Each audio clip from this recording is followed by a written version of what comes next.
तुमचा सोफा लेदरचा असला रेक्झिनचा असला तरी त्याच्या ज्या उशा आपण ठेवतो तर त्या कॉटनच्या कापडाच्या असतात. तर त्या हे जे कॉटन आहे किंवा हे जे कापड आहे ह्या उशा आपण ह्याला इथे चेन आहे पूर्ण, हे बघा इथे अशी चेन आहे, पण ह्या चेनमधनं ही उशी काढणं हे एकट्याचं काम नाही आहे. बघा ही किती मोठी आणि अशी फुगलेली आहे, जाड आहे.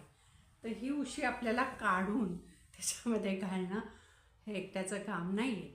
त्यामुळे ह्या उशा वरच्यावर आपण कशा स्वच्छ करायच्या त्या आज मी तुम्हाला सांगणार आहे.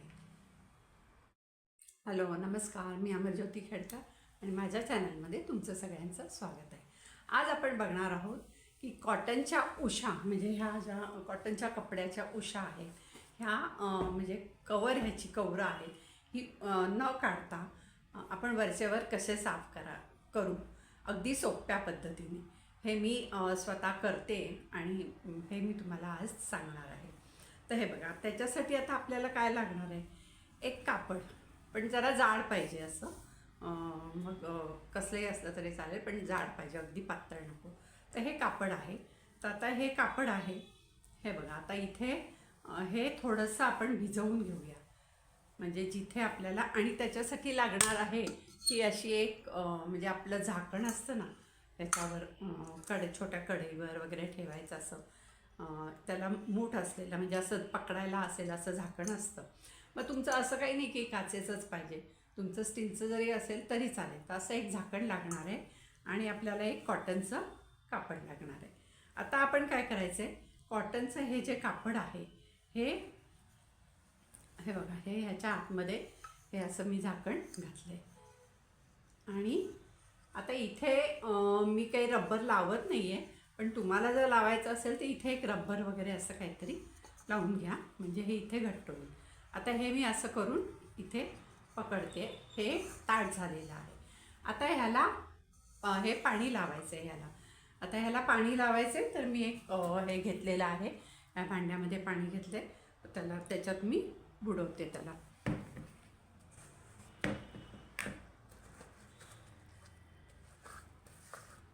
हे बघ, आता हे ओलं केलेलं आहे मी, दिसते का, हे ओलं, हे सुकी बाजू आहे आणि ही ओली बाजू आहे.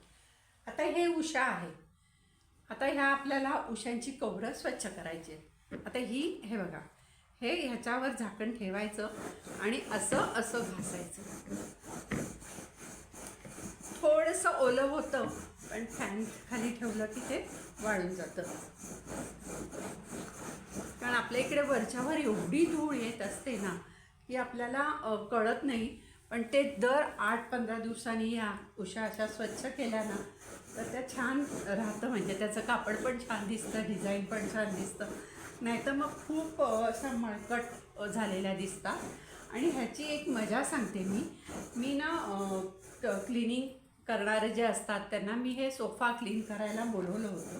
तर त्यांनी असंच त्यांचं हे असतं, त्याची एक आयडिया काय त्यांनी केली ते सांगते. म्हणजे मी बघितलं होतं त्यांनी काय केलं ते, पण मला सोफा काही क्लीन वाटला नाही, म्हणजे जसा होता तसाच दिसत होता.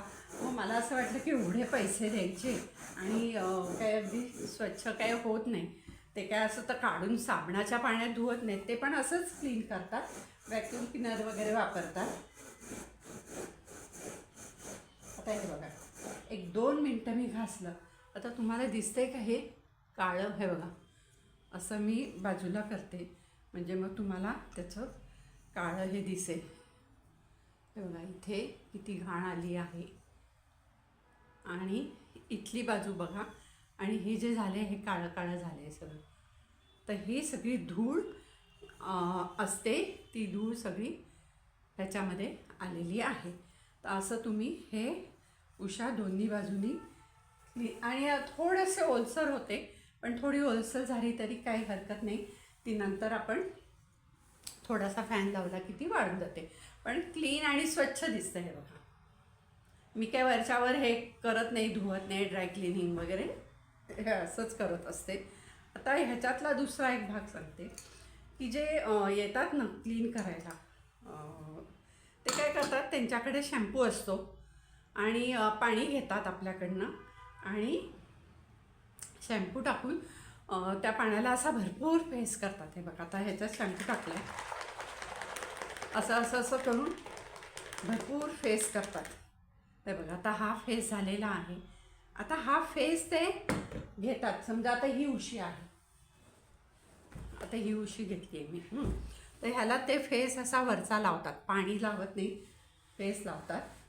आणि त्यांचे सॉफ्ट ब्रश असतात, त्या ब्रशनी ते, हे बघा, आता हा मी संपूर्ण याला फेस लावला आहे. आता त्यांच्याकडे सॉफ्ट ब्रश असतात, त्या ब्रशनी ते घासतात जरा वरच्यावर हळूहळू आणि व्हॅक्यूम क्लिनरनी क्लीन करून घेतात, म्हणजे वाळवून घेतात. आता हे आपण बघा, मी आता ही चांगली बाजू आहे, ही जेव्हा मगाशी मी दाखवली तुम्हाला ही काळी झालेली आहे आणि ही चांगली बाजू आहे. आता हे मी थोडासा फेस लावला आहे ह्याला. आता हे आपण बघू.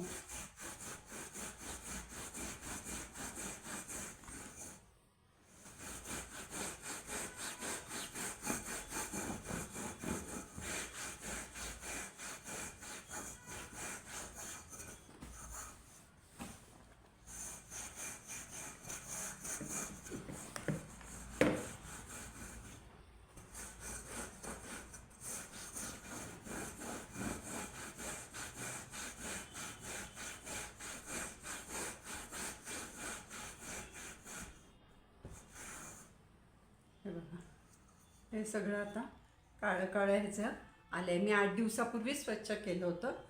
आता तुम्हाला मी फरक दाखवते.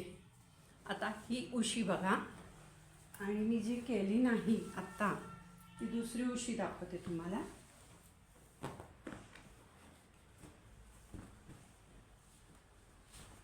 आणि ही उशी बघा, दोन्हीमध्ये फरक दिसतोय की नाही तुम्हाला? बघा, ही आत्ता आपण केलेली उशी आहे आणि ही मला करायची आहे अजून, म्हणजे स्वच्छ करायची. ही बघा, ही थोडीशी काळसर दिसते आणि ही पूर्ण अशी स्वच्छ झालेली दिसते. तर हे तुम्ही असं घरच्या घरी स्वच्छ करू शकता. क्लीनरला बोलवलं तर पैसे पण खूप द्यायला लागतात आणि फारसं काही ते क्लीन करत नाही.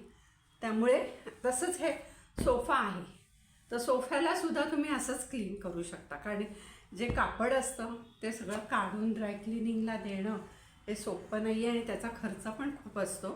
त्यामुळे हे आपलं वर्षावर असं क्लीन केलं, कारण धूळ तर सध्या खूप येते, तर असं वरच्यावर आपण हे क्लीन केलं ना की खूप छान निघतं पण, आणि सोपं काम आहे, असं खूप वेळ पण जात नाही आहे त्याचा. आता आपण हे करून बघू, हा सोफा क्लीन करून बघू. हे बघा, आता हे मी चांगलं कापड घेतलं आहे, म्हणजे चांगली बाजू घेतली आहे.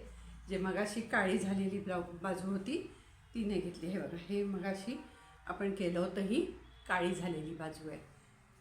आता ही मी घेतली आहे, थोडंसं मी तो फडका ओला करून घेते. हे इथे मात्र घट्ट पकडायचं. आणि आता हे बघा, आता मी हे क्लीन करते.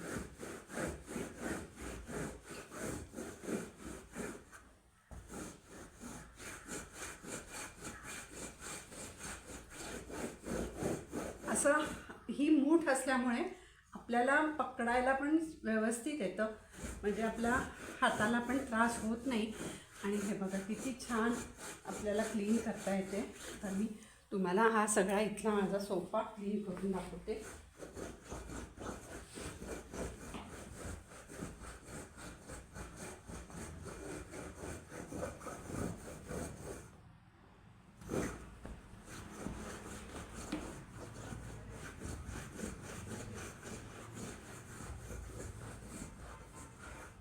हे बघा, हा सोफा मी अगदी एक 8 दिवसापूर्वी क्लीन केला होता, तुम्हाला दाखवायचं म्हणून मी आत्ता हे क्लीन करून. आता हे बघा, ह्याच्यात फरक दिसतोय तुम्हाला?